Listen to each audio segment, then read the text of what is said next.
Saya agak menyesalkan kalimat bohongnya itu. Kalau misalnya dalam konteks begini, kalau ada berita, narasi yang mengatakan Komnas HAM menyebut rumah penyiksaan itu bohong, oke. Itu bisa. Dalam arti bohong Komnas HAM pernah menyebut itu oke. Tapi tentang eksistensi keberadaan rumah penyiksaan sendiri,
sampai saat ini semuanya ada proyektil melanggar hukum, tapi yang satu tidak firm, artinya tidak yakin bahwa itu adalah peluru atau tidak, karena ini potongan kecil ya. Yang kedua, selongsong jumlahnya 4 selongsong peluru. Terus kemudian ada 9 bagian mobil, ada yang bekas lampu sen, terus juga bagian mobil yang lainnya. Terus ada CCTV, bagian CCTV ada 4, terus kemudian yang lain-lain ada 2. Artinya lain-lain ini ada misalnya bekas earphone begitu, karena ketemu di kilometer 50 dan kami anggap itu bagian terkait dengan peristiwa. Masyarakat, sosial media yang menyampaikan soal kesimpulan temuan penyelidikan Komnas HAM terkait meninggalnya 6 orang anggota FPI ini dipastikan itu bohong, tidak benar. Jadi sampai saat ini kami tidak pernah menyampaikan kesimpulan, bukan bohong, tapi bukan dari Komnas HAM gitu. Temuan yang ada. Jadi tidak ada kesimpulan. Ya, gitu, analisa saja belum. Gitu. Jadi bohong, kami berarti. tahapnya masih mengumpulkan keterangan-keterangan. Dan ini temuan ini adalah tambahan keterangan ini. Begitu ya. Bukan polisi karena sudah menghadirkan lengkap tim penyidik yang ada. Ada yang di soal forensiknya, balistiknya, otopsinya, sampai kepada yang lain. Jangan nembak ya. Sudah ya. Baru mulut polisi bukan, Pak. Payah. Pulangin pajak gua.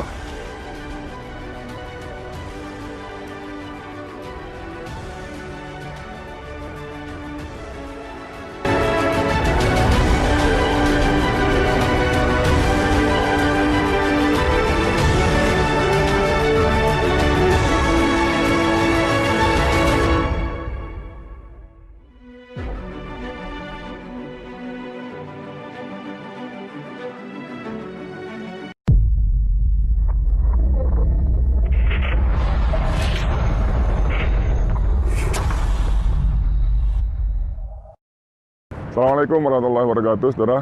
Dengan Edi Mulyadi. Sekarang saya ada di kantor Komisi Nasional Hak Asasi Manusia Daerah Menteng, Jakarta Pusat. Anda lihat di seputar ini, nanti teman kita kamera akan menunjukkan banyak sekali karangan bunga. Karangan bunga dukungan mengungkap kebenaran atas penembakan dan wafatnya warga sipil, 6 anggota Laskar FPI. Di sana juga banyak seberang jalan, sebagian dirusak. Tapi saudara sekalian, ini sudah beberapa hari yang lalu ya. Jadi wanginya nggak ada. wanginya udah nggak ada. Cuman yang saya mau bilang bahwa saya kira banyak publik lain percaya betul bahwa ini karangan bunga sesungguhnya. Dukungan publik terhadap Komnas HAM. Karangan bunga, bukan bunga karangan. Beda ketika misalnya banyak bunga karangan yang memenuhi halaman dan sekitar Polda Metro Jaya dan Kodam Jaya ketika kasus polisi dengan baliho dan sebagainya. Kita ke dalam. Ini masih banyak juga ya mengungkap kebenaran atas wafatnya. Banyak. Bahkan ada nih sudah hilang. Dibentuk TGPF segera. Nah, ini saya nggak tahu nih. Coba bayangkan. Ini ada huruf T, saudara. T-nya hilang. Apakah copot karena alami atau sengaja dicopot? Tim gabungan pencari fakta. Saya mau berhenti di sini sebentar karena saudara sekalian, ketika kemarin Komnas HAM pukul 11 menyelenggarakan press conference, undangannya itu menimbulkan banyak sekali antusiasme dan harapan. Ada harapan publik bahwa Komnas HAM akan membuka karena di undangannya perkembangan penyelidikan. Tapi kalau itu yang Anda harapkan, saya juga termasuk yang kecewa kemarin datang karena ternyata Komnas HAM tidak membuka apa-apa kecuali memaparkan menemukan proyektil, menemukan apalagi selongsong peluru, kemudian sudah mengambil rekaman percakapan, rekaman CCTV dan sebagainya. Ini kemarin di penjelasan resmi dari Komnas HAM. Tidak ada seperti yang diharapkan oleh publik, misalnya, benarkah 6 orang itu ditembak di lokasi? Oke, itu barangkali tidak masuk itu. Tapi dengan melihat luka-luka, luka lebam, luka bakar, kemaluan yang bengkak dan terbakar dan sebagainya, tadinya Komnas HAM publik itu berharap, ya, Komnas HAM akan mengatakan, ya, ada penyiksaan. Ternyata itu pun tidak muncul. Bahkan rumah penyiksaan, saudara, rumah penyiksaan yang muncul beberapa hari di jagat media kita, sosial kita maupun media-media online kita, pun dibantah. Baik siapa namanya, Khairul Anam maupun BK Hulung Hapsara, atau siapa lagi, kemarin satu lagi, itu membantah bahwa Komnas HAM tidak pernah menyebut-nyebut tentang rumah penyiksaan. Saudara, pagi tadi sebelum saya kemari, saya menghubungi tim lawyer 6 Laskar FPI yang terbunuh, Saudara Ajis Yanuar. Saya katakan, Bung, ini soal rumah penyiksaan bagaimana? Karena ketika saya googling, antara lain menyebut Anda sebagai narasumbernya. Tapi Bung Ajis mengatakan, oh, kalau dibaca baik-baik, saya cuma menyatakan bahwa saya cuma mengutip ada media katanya menulis soal rumah penyiksaan. Dan jawaban saya waktu itu tadi, kalau memang ada begitu, pokoknya dari FPI akan mendukung Komnas HAM. Nah, jadi rumah penyiksaan pun dibantah. Dan kemarin BK Hapsara Wulung itu mengatakan bahwa kalau ada soal rumah penyiksaan segala macam itu bohong. Saya agak menyesalkan kalimat bohongnya itu. Kalau misalnya dalam konteks begini, kalau ada berita narasi yang mengatakan Komnas HAM menyebut rumah penyiksaan itu bohong, oke. Itu bisa. Dalam arti bohong Komnas HAM pernah menyebut itu oke. Tapi tentang eksistensi keberadaan rumah penyiksaan sendiri, tentu tidak bijak kalau kita ujuk-ujuk di awal-awal mengatakan itu bohong. Karena dalam temuannya, itu laskar yang disiksa itu ada kemaluan, mohon maaf ya, kena benda keras, bengkak itu pasti kena benda keras, ditendang atau dipukul. Kalau versi polisi dalam rekonstruksi mengatakan bahwa itu dieksekusi atau digarap dalam mobil, hampir mustahil. Nggak mungkin dalam mobil kita bisa nendang kemaluan sampai bengkak begitu. Jadi ada kemungkinan rumah penyiksaan itu ada dan masuk akal. Cuman bagaimana nanti, akhirnya kita akan coba lihat. Nah, saudara sekalian, banyak ya. Percayakah kita mau Komnas HAM? Harusnya percaya. Karena Komnas HAM ini dalam konteks ini bisa dianggap sebagai benteng terakhir. Seperti ketika KPK sebelum revisi undang-undangnya. Banyak publik percaya KPK akan menuntaskan kasus-kasus korupsi. Namun ketika direvisi, ya kita tahu akhirnya seperti apa. Apalagi ditambah ketua KPK adalah jenderal polisi aktif. Ya udahlah, itu nasib kita. Nah, kembali ke sini, Komnas HAM kita percaya. Tapi melihat gelagat yang terjadi, apalagi kalau kita baca di sini, ini siaran pers resmi Komnas HAM. Di situ ada kalimat mengatakan, bahkan belakangan juga muncul tindakan-tindakan doxing dan serangan terhadap personality anggota Komnas HAM. Doxing itu mengungkap data personal pribadi di media tanpa seizin yang bersangkutan. Misalnya si A disebut main ini, main itu, punya rumah ini, punya pacar ini, punya gundik itu, segala macam, itu doxing. Pokoknya hal-hal tentang pribadi yang dianggap tanda kutip negatif diumbar kepada publik tanpa persetujuan si yang bersangkutan, itu doxing. Kemudian di sini disebutkan juga ada tindakan-tindakan dan serangan terhadap personality. Nah, kalau bicara soal serangan, saudara, mungkin nggak terjadi. Oh, sangat mungkin. Karena kisah pembunuhan 6 anak muda ini oleh polisi seperti yang dikatakan Kapolda Metro Fadil Imran, itu tentu akan mengusik banyak orang.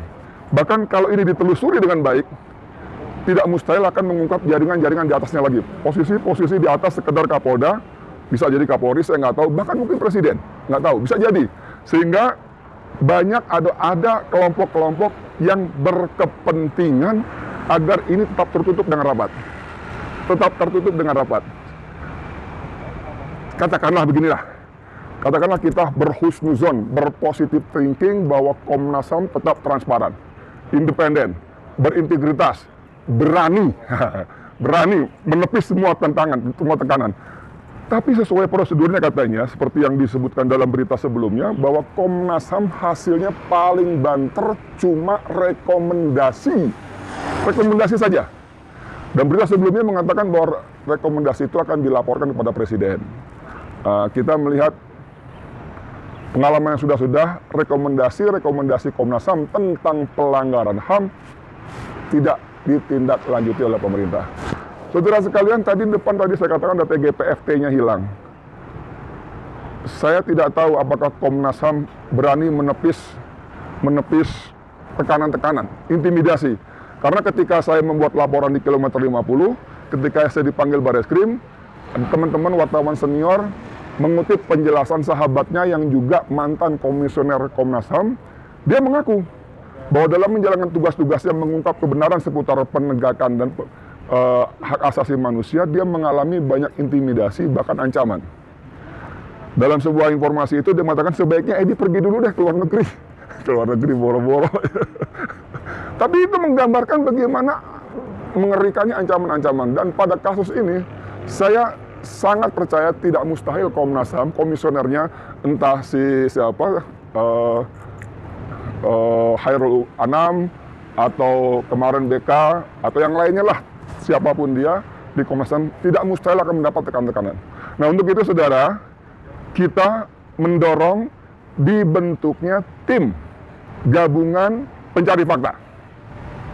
Walaupun pemerintah melalui Mahfud MD mengatakan pemerintah tidak berniat membentuk TGPF, silakan aja.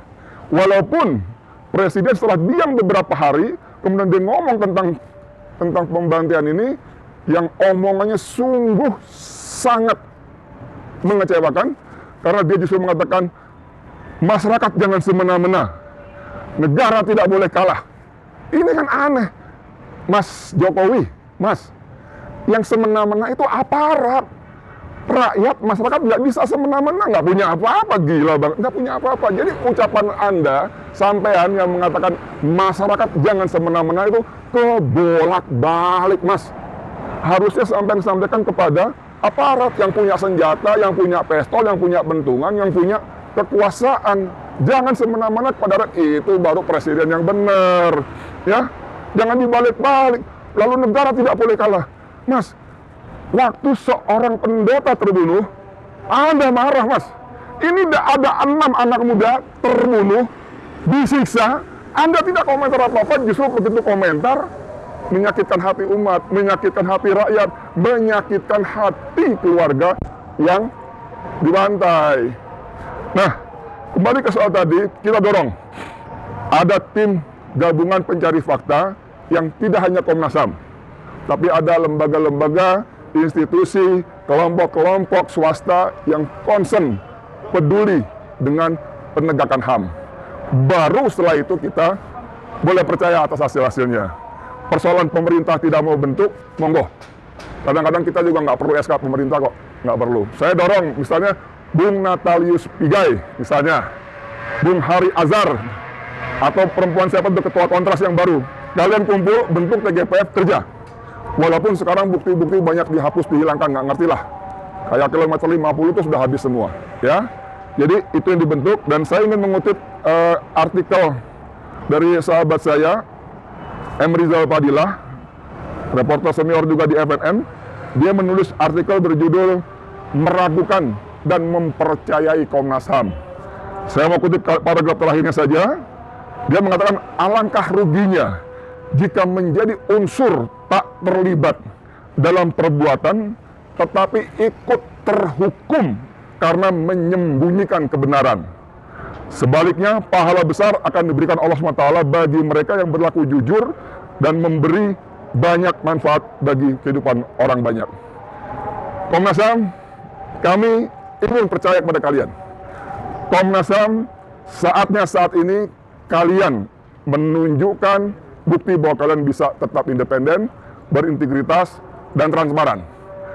Komnas HAM, kami ingin katakan bahwa kisah ini, pembantaian 6 anak muda ini adalah momentum yang sangat besar dan berharga bagi Komnas HAM untuk membangkitkan kepercayaan publik. Selamat bekerja, kita tunggu hasilnya. Saya, Edi Mulyadi, untuk FNN. Assalamualaikum warahmatullahi wabarakatuh.